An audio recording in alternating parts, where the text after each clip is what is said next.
तरफ से एक मैराथन का इनेकाद किया गया। ये lake view environmental park police call Kashmir marathon 2023 run for piece की परचम कुशाई की और बच्चों की खासी तादाद ने मैराथन में हिस्सा लिया।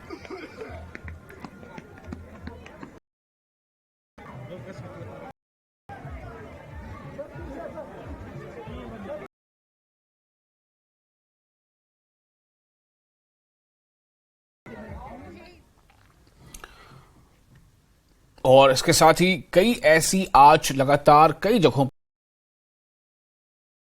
पर आज इस खास मौके पर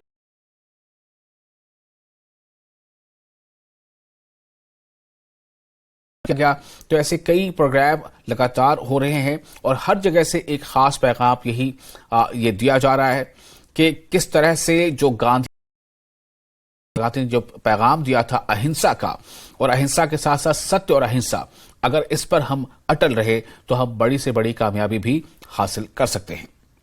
इसके साथ ही इस बुलेटिन में फिलहाल इतना ही, लेकिन न्यूज़ 18 JKH पर लगातार बड़ी और अहम खबरों का सिलसिला जारी रहेगा।